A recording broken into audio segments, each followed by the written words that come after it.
大家好，我是老李，今天和大家分享一下关于摄影色彩的饱和度。我们说一个东西看起来新鲜欲滴，就是在形容颜色饱满到好像要滴下来一样。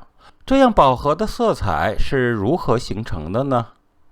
在摄影的时候，我们会发现在阴天拍出来的照片常常有种闷闷的感觉，所有的颜色都灰扑扑的，没有精神。但是如果我们在晴天阳光充足但不强烈时拍出来的照片却是色彩鲜艳，好像都活起来了一样。为什么会有这么大的区别呢？原因就在于色彩的饱和度。我们来看这张图，来说一下饱和度的含义。饱和度又称彩度或者色纯度，意思就是色彩的鲜艳程度。饱和度用大写的 S 来表示，我们来看这里，都是用大写的 S 来表示的。饱和度就是指色彩的纯净程度，它在实色器上的数值就是从0到100%。它是指我们在一个纯净的颜色中加入不同程度的灰色，随着加入的灰色比例越来越多，颜色也就越来越不纯净了。我们可以参照这张图表来看一下饱和度的变化，以及这张表中的 S 值纯度的划分。接下来我们来做一组小测试，分别观察一下这两组的色彩。在第一组中是100%的饱和度和明度，而在第二组中是80%的饱和度和明度。大家观察一下，看看哪个组看着更舒服呢？通过观察，显然右边比左边在视觉上更加舒适。像这种高明度和高饱和度的色彩，则不太适合做背景色使用。主要的原因是因为高明度和高饱和度的色彩容易吸引人的注意力，唤醒度比较高，如果作为背景使用，容易喧宾夺主。我们可以这样说，一张照片的饱和度越高，画面的攻击性就越强，就越能吸引人的注意。但是过高的饱和度会使整个画面的颜色不均匀，给人以失真的视觉感受。过高的饱和度带来的是艳丽的色彩堆积，对观看者来说是比较刺眼的。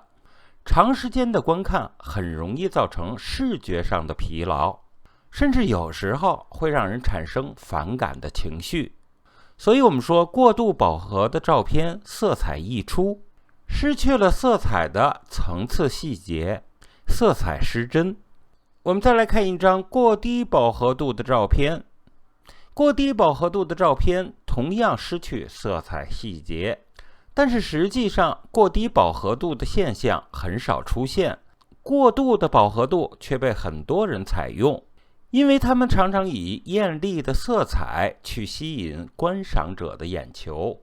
一张饱和度低的照片，画面会感觉到很平和，给人以安静舒适的视觉效果。但是过低的饱和度有时候会让画面产生不通透感。我们再来通过 Photoshop 软件来打开一张照片，我们打开它的色相和饱和度。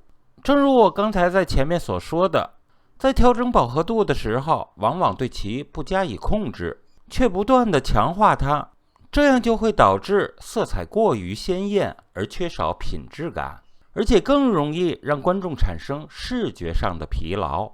这时候我们要适当的降低它的饱和度，改变照片的整体色调，让照片变得通透。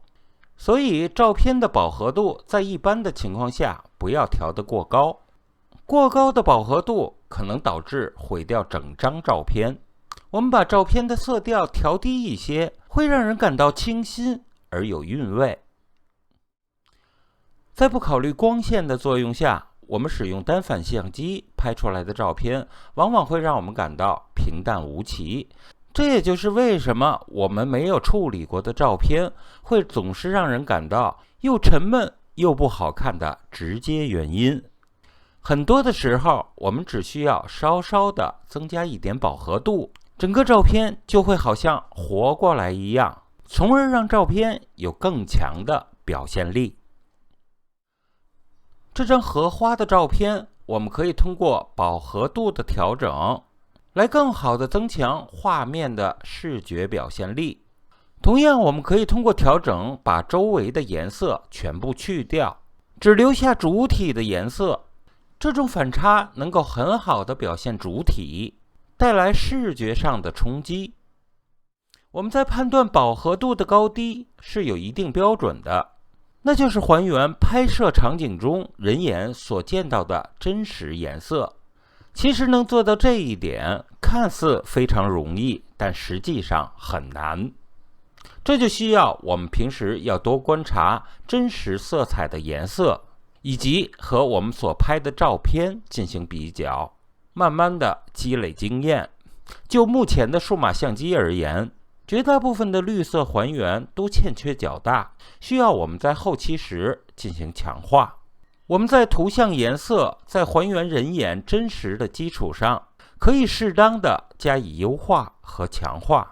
比如在许多风光类的日出、日落、晚霞等这些照片中，实际上都强化了红色。好，我是老李，非常感谢大家收看，我们下次见。